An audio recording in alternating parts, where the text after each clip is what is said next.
Good evening, everybody. My name is Katrine Eisman. I'm the chair of the Masters in Digital Photography program here at the School of Visual Arts. Welcome to a special lecture. We're thrilled to welcome Ramzi Rizk from EyeEm. He's a co-founder and chief technology officer. And I've known about EyeEm now for 2 or 3 years, and it's a fabulous social media platform for photographers. And I really do enjoy the sense of community that they've developed. But tonight, Ramzi is going to be talking about artificial image aesthetics intelligence, something that I know I'm very personally interested in. And so we're looking forward to your presentation. Help me welcome Ramzi. Thank you. I do not need that. No. Nor this. Cool, yeah. Thanks, Kathleen. It's really cool being here. And I'm looking forward to an open conversation about what technology is doing to photography and to the world of photography. So at EyeEm, we're primarily first and foremost about community. We started this company 6 years ago, give or take, with this vision of enabling, empowering amateur photographers to connect, to learn, to interact, to develop their skills, and actually get discovered. You know, it's we wanted explicitly to not be a photo sharing app per se, but rather a platform for photographers, which meant there was a lot of focus on the offline as well. We still do organize exhibitions. We organize the world's largest photography competition with something like 270, 280,000 photos submitted to this year's edition. We develop and produce magazines. We organize masterclasses, talks. We invite photographers to give lectures to our community. We organize global photo walks with the sole purpose of enabling people who have discovered this passion for photography, which we had as founders, empowering them and enabling them to just get better at it, to learn, to improve their skills, and eventually get discovered. Over the past 5 years, this community has grown significantly. So we're at a little more than 18 million photographers with something like 80, 90 million photos altogether in 150 countries. And one common question that came up quite often in the last couple of years was, what's next? What's beyond my next like? And as a photographer, we measure sort of our worth on most social platforms with the number of likes you get, the number of comments you get, the social engagement. And we realized that if you're a good photographer, then there's a monetary value to your photos as well. So we decided that we wanted to launch our marketplace. And the reason we did that was twofold. On the one hand, our photographers were asking, what is next? What do I get out of this? And brands, agencies, companies were reaching out to us and telling us, you have this amazing community that creates really authentic imagery, different imagery to what we typically see. You have these missions that can engage photographers in a way that they hadn't seen before. And how can we get involved? So when we launched the marketplace, really the essence of it was a very simple, very transparent, very easy way for anyone, literally anyone who uploads a photo, to be able to monetize that photo and make money with it, changing a little bit how the stock photography industry works. This is a slide that I actually always put whenever I'm talking, because to me it sort of signifies the problem that we have today. This is an exhibition that Eric Kessels did, a Dutch photographer or Dutch artist. I think it must have been 10 years ago. And what he did was he printed out every single photo that was uploaded to Flickr on one day and threw it around the room. And to me, this is really the problem that we are dealing with. The challenge today is not one of creation. 100 years ago, there were way too few photos being created, which meant that every single photo was fundamentally valuable just because it was rare. Today, the challenge is not one of creation, but rather of discovery, rather of consumption. And this is something that we faced as well launching our marketplace. There's a simple reason why stock photo platforms are not open to everyone. They have relatively strict rules into who they let in, and they have a relatively uniform kind of content that they present. And the reason behind that is really that they are just unable to scale up. They cannot manually process more than that. Typically, a photo that goes through one of these platforms, starting to change now, but typically it would take several weeks from the minute you post it, unless you're some verified professional photographer who's been working with them for ages. It takes several weeks from the minute you post a photo to the minute it's available for sale. Reason being, there are photo editors reviewing every single photo, deciding this is good, this is bad, checking if it's copyrighted or not, checking if it's, if the resolution is high enough, checking if it's underexposed, overexposed, if it fits the aesthetic, whatever that is. And then it gets shipped off to one of 3 locations in the UK, Poland, or India, where there's people actually manually tagging each and every single photo, adding these keywords that photographers and photo editors love, like getting away from it all and into the future and whatnot. So we realized that in order to sort of open this up to everyone and encourage diversity and bring in content from 150 countries, from 20 million photographers, we had to automate a big part of that process. And this is really the sort of the focal point of the talk today, how we have built technology and we've leveraged technology in order to be able to scale up that entire platform. Moving into that a little bit, what we really were faced with initially was 2 things that we had to solve. We had to figure out what was in the photo in order to make it searchable. Searchable means sellable. Sellable means photographer gets paid and the client finds what they're looking for. And we had to figure out the problem, or how to solve the problem of quality. With trillions of photos, I think something like 1.2 trillion photos were shared online last year. That is probably more than the entire history of mankind before. These numbers always vary, but it's still more than enough for any single human, or more than what any single human could ever consume. Most of this content gets lost in some sort of digital nirvana, and really a small sliver of those images get discovered. And our sort of premise was, there's a Robert Capa walking around somewhere here that will never be discovered. There's a Vivian Maier who's actually sort of the poster child of getting lost in the noise and then suddenly being discovered years later. And so we decided, or we realized that we had to build this other side of the technology, finding what's in the photo, understanding what defines the photo, both on a sort of on a concrete level of beanie and sunglasses and looking to the left, and also understanding what is the aesthetic, the abstract notions within that photo, lusting for a vacation, longing, fear, anger, love, family, all of that stuff. And of course, again, the aesthetic score. The question that often comes up is, you're saying that you can actually understand whether a photo is beautiful or not, whether a photo is aesthetically pleasing or not, but isn't beauty subjective? And the answer is no.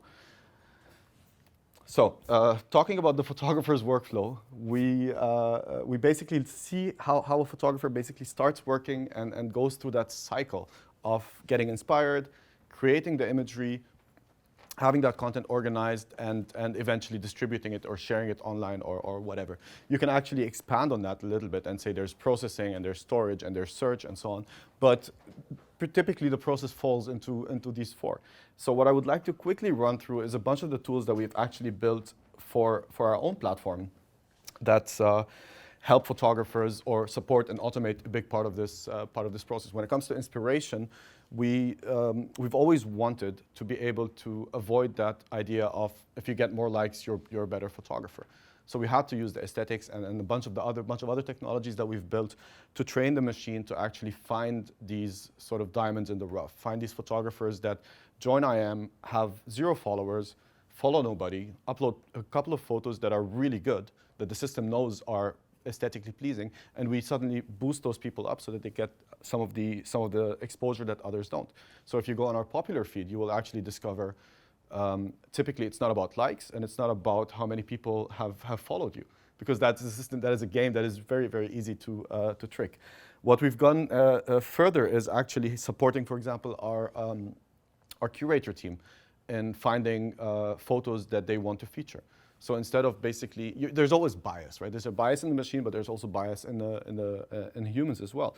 And when you're trying to curate a set of photos, you sort of go with the stuff that you know, one way or the other. You go with photographers that you know, you go with tags that you know, you go with content that you know. So by introducing that element of serendipity, if you want, of randomness, of a machine actually suggesting some content, we're augmenting and increasing the chances of having amateurs and sort of people who were before that unknown get discovered.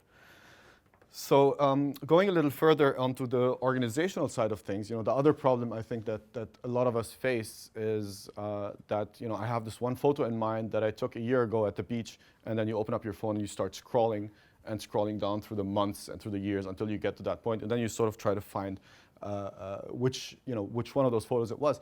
So we built and launched an app called The Roll, totally separate app that basically organize your camera roll. And it's one of a set of tools that we're building that allows you to organize photos wherever they are. They could be on your Lightroom, they could be on your hard drive somewhere in the cloud. And the idea there is twofold. We shoot more content, we shoot more photos than before. Just because we're digital means we take the same photo twice. I try to avoid that personally. I try to actually shoot analog exactly to avoid that, because there's that aesthetic part of photography that still speaks to me, and that's sort of my personal release when I sort of breathe out and try to catch that between the two heartbeats and click the shutter. There's something kind of aesthetically analog and beautiful about that. But most people shoot a bunch of photos, and what we try to do with this and with the tools that we're building around it is to actually group those photos by time, by location, by category.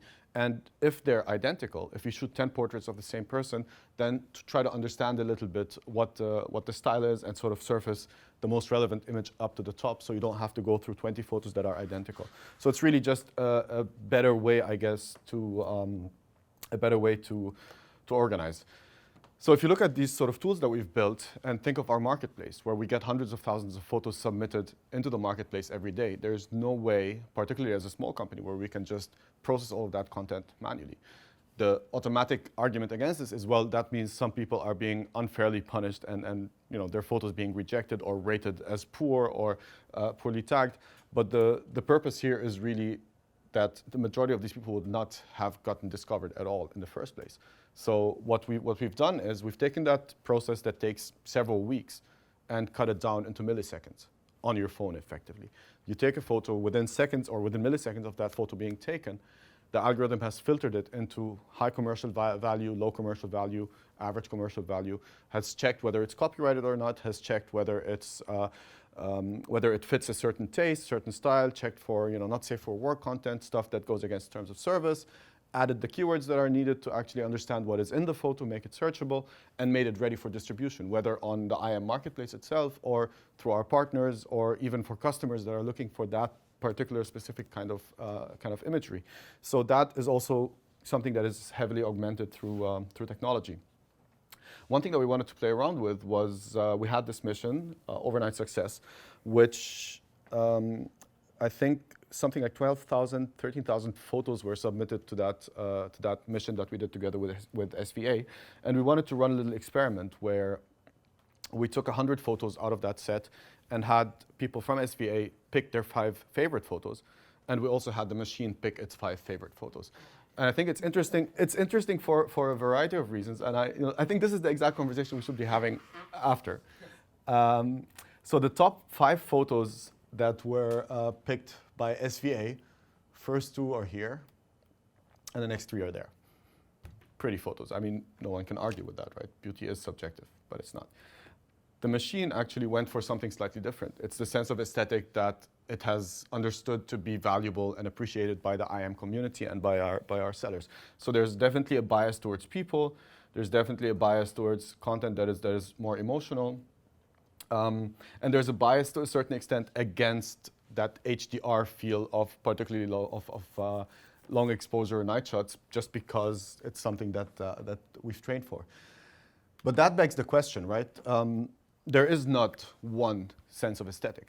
It is not subjective. As I said in the beginning, beauty isn't subjective, and there are some studies behind that. But there's a baseline of aesthetics that everyone will agree upon. We looked at those 10 photos and we all thought, okay, these are good photos. And we can look at some really bad imagery and we'll all say these are bad photos. There is, unless you have context, which is a totally different question. But how do you go from that to actually personalization? How do you go from these are all good photos to these are good photos for posting on Instagram, and these are good photos for sending to my parents, and these are good photos for selling on Getty, and these are good photos to actually not sell anywhere and just frame and print and try to have an exhibition around.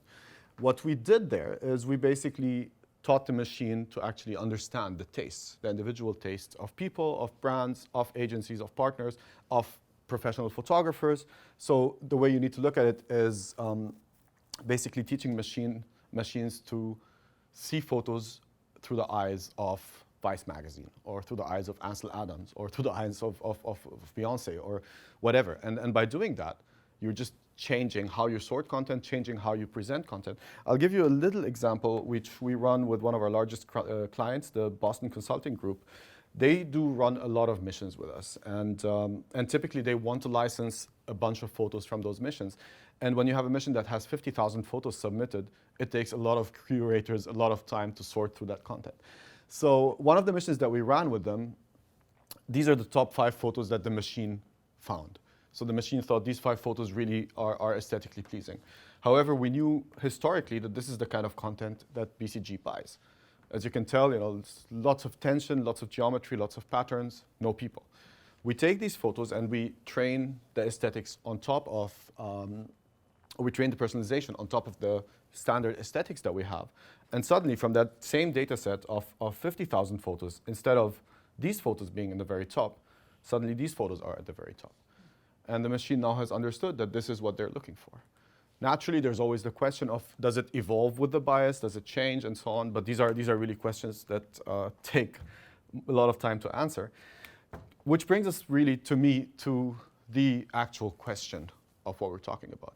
If I tell you people that, or you guys that there's an algorithm that can look at a photo and recognize with a 99% accuracy whether there's a cat in that photo, so what? It's been done, been there for 10 years.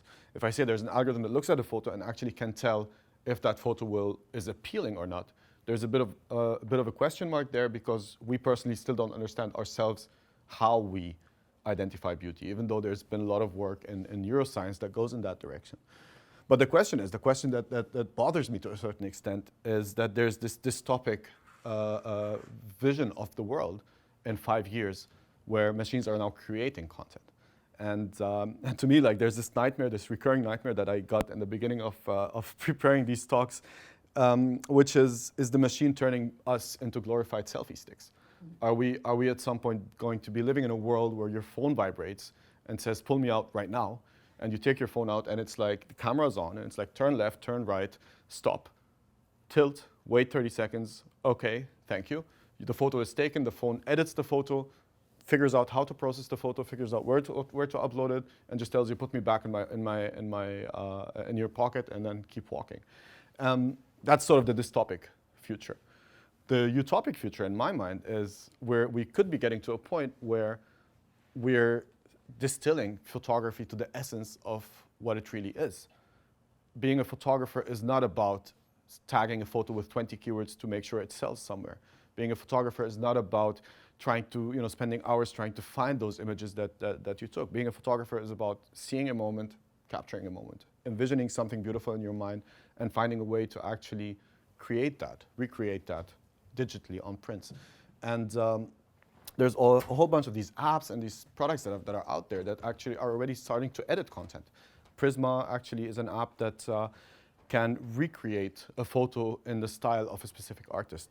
We actually did a lot of work as well where we understood how people process content, process imagery in a specific world, and then teach the machine to actually process photos in the same way for that particular use case. So to me, this is really the big question, and I'd love to hear your thoughts on that, because that would be the end of my talk. For the video. So, dystopia or utopia? Peter, you have some thought?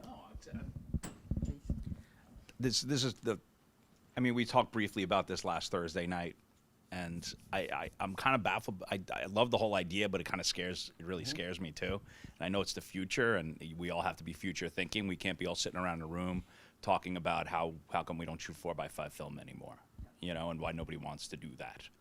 So, and it reminds me, the whole thing where you take the camera out of your pocket and it tells you to take a picture. Reminds me recently that they fed all these Beatles songs into this algorithm, and it made a the computer made a Beatles song, and it was awful. Yeah.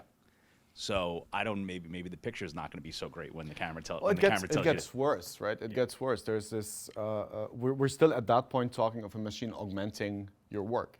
You're basically a mindless drone that is just moving a camera around, but it's still a machine augmenting your world. You can go one step further and say, for the world of stock photography, a photo editor will just say, I want a photo of a dog jumping on a beach, sunny day, slightly wavy.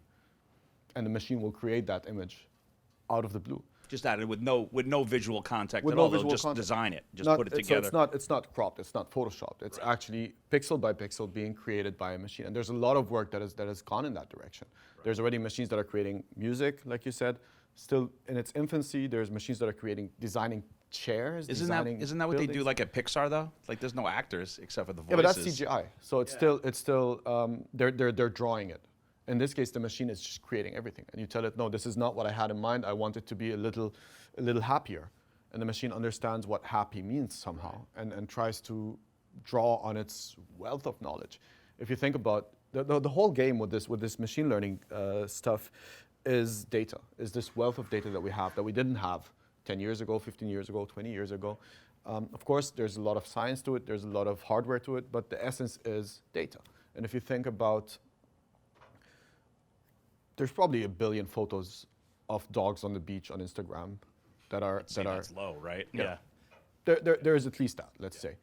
That's more than enough data for a machine to actually be able to first understand what that means, and then start creating similar content. But does it take you to feed those pictures of the dogs on the beach and on it from Instagram into the machine to figure out what a dog on the beach looks like? Yes. So that's, to me, that is really the limit of where we are right now with all of this technology. It is still always based on prior knowledge. You have data, you have labeled data, you have structured data, you write algorithms that can somehow recreate or understand that data. We are not at a point, and we won't be for a while, where a machine sees a cat on a beach and then infers that this is a cat, there must be a dog, or tries to actually start creating things out of from scratch based on no prior knowledge. There's always some sense of knowledge. The minute that happens, I think our least worry should be whether photography is going to survive or not, because then we should be really scrambling for the hills. Yeah. I've seen those Terminator movies. Exactly. I know what happens. Exactly. That's kind of. So two points question. I have the roll on my iPhone, and sometimes I'm really not happy with its decision. Mm-hmm. So it's good for me to bring my ego down. It's fine. But I wouldn't then assume that it's right and you're wrong. Okay. It's it's nice. It's very nice of you to say that it's an ego sort of, it keeps the ego in check. Keeps me humble. But the reality is, this is not an all-knowing savant. This is not an oracle. It's limited by what it's seen, and it could be one that your style of photography is something that it had never seen before, and that way it doesn't know how to evaluate it. It could also be that there's a certain bias that the machine hasn't understood and can't relate to. And at the end of the day, all of this stuff is statistics. All of this stuff is really simple. I mean, it's really complicated, but it's simply statistics, which means every single algorithm we have in there really has two numbers. One we call precision and one we call recall. Precision means how many if there's 100 photos that the machine detects as beautiful, how many of those are actually beautiful? And if there's 100 beautiful photos, how many of those will the machine detect as beautiful is recall. So we always try to optimize for both of these depending on the use case. If we're trying to sell photos, we would rather, since we have a lot of content, we would rather not have poorly tagged images. So we tell the machine, focus on getting it right and not getting all of them. Whereas if we're looking on a personal aesthetics kind of thing, we're like, try to get all of them, not necessarily care for getting it right. Mm-hmm. So because there's these two different use cases, and at the end of the day, it could be that all of your photos are in that 20%. The machine is 85% of the time accurate, 15% of the time it's not, and we're talking about billions and billions of photos, so it could be right. There's a whole variety of reasons why it's not 100%, and why this stuff will actually never be at 100%. Just out of the box by itself. There's a lot of logic that has to go into it one way or the other. Another example is how these models work technologically is they look at sample sets of data. They have 1,000 photos of a dog, 1,000 photos of a tree, 1,000 photos of a beach. And you train a model that understands dog, tree, and beach. And you throw a photo of a cat in there. It'll probably say this is a dog. And it would be really confident that it's a dog. because it's the closest thing it looks at. But it's never seen a cat before, so it has no idea what that is. And that's the same case with photos and with aesthetics.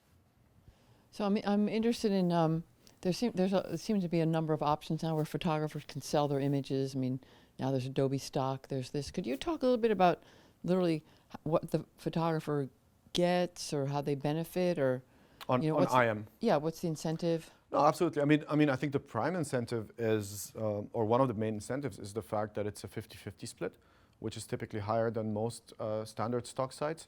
Another incentive is a decision that we took early on, which is we didn't want to be in the cents business. We don't want to sell photos for 10 cents. The least you can buy a photo on EyeEm is $20, 25, 20, I think. And there's a point of that, which is anything below that, to me, it might take away a little bit from the you being a photographer to you becoming someone who's just shooting to sell and then shooting volume, shooting 500 photos of that cliche happy couple having a picnic, hoping that you sell enough of them to make money. And for us, it's more about beautiful imagery, unique, distinct imagery. So the second reason would be that.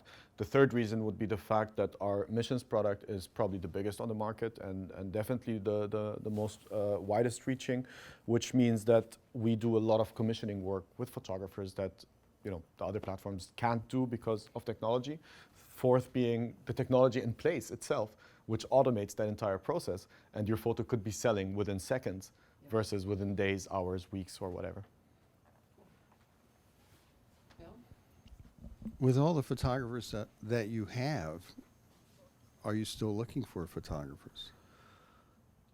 Yes and no. I mean, we're not looking for photographers because we need photos, but the whole claim that we had day one was the way stock works is broken because it's not diverse enough, because it goes for one sense of aesthetic, for one, more or less, one demographic, one sense of aesthetic, one look, one feel. And we believe that by actually broadening the horizons, you can just have so much more diversity and so much more beauty. You don't need to fake things. If you want photos from Costa Rica, then you can source photos in real time from Costa Rica and not have to pretend some other photo is Costa Rica. If you want photos of a family, it could get to a point where every photo gets licensed only once because there's enough diversity out there. So it's not a numbers game. It's a quality game for sure, and it's a diversity game. And so, the more photos, the merrier. The more photographers, the merrier.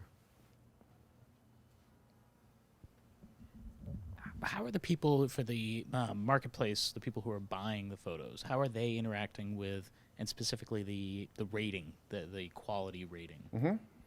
It's a good question. So we distribute through stock sites as well. We distribute through Getty and through Adobe and so on. We sell on our own marketplace, and we sell through our enterprise partnerships with larger customers that have specialized deals. In some cases, we don't have access to the data. In other cases, we do know exactly what photos who bought for what project. How aesthetics works is effectively it's sets of photos that are rated as very good, rated as very bad, rated as commercially very viable, commercially unviable, rated as very interesting and very boring. And by looking at all of these dimensions and training big, basically deep learning models on top of that, that's how the system works. So every time a photo is purchased, every time a photo is published, every time one of our curators picks a photo for an exhibition, every time one of our blog editors picks a photo to feature on the blog, all of this is input that tells us something about that photo and helps us train the next iteration of the algorithm.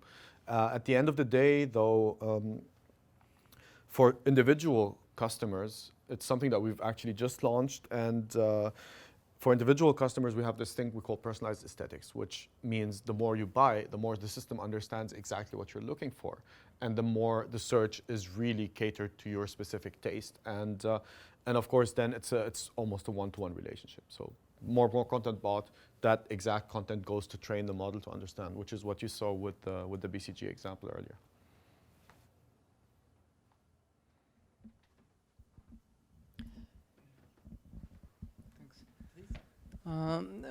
But so to understand it, you get to the idea of the aesthetically good images from the statistics.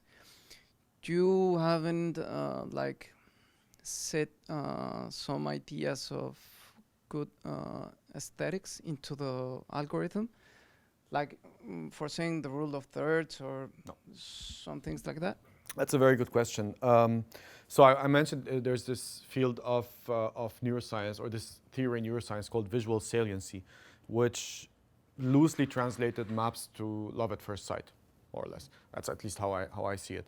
And the idea behind visual saliency is before you actually understand the details, the composition, the content of a photo or of something that you see, you have already decided whether it's visually appealing or not, whether it's aesthetically pleasing or not. So this is the thing that we try to teach the machine. There's a lot of research that has been done into trying to go for the rules, right? Trying to go for the golden third, trying to go for symmetry, trying to go for contrast, trying to look at specific exposure settings. But that is too rigid, too strict, and that will actually quite often lead to a very, very boring, very mundane, very uniform imagery being promoted to the top.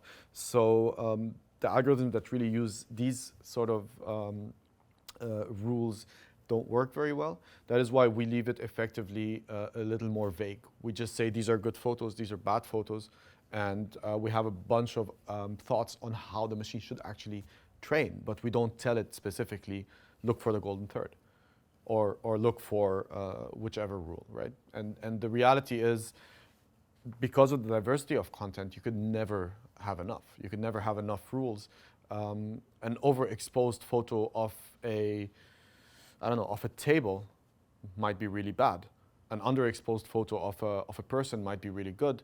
It depends on the context, it depends on the framing, it depends on the subject matter, it depends on the story that you're trying to tell. So the rules, I think the rules, and again, there's this saying, right? The good photographers know the rules, the great photographers know how to break them. And so we want the machine to understand beauty and not understand rule of thirds. Well, I think you've given us a lot to think about, and also sort of shown us how rich photography is and how much potential there still is. Absolutely, my And pleasure. Exactly. We all communicate in images. So I want to thank you very much. Thank you for coming.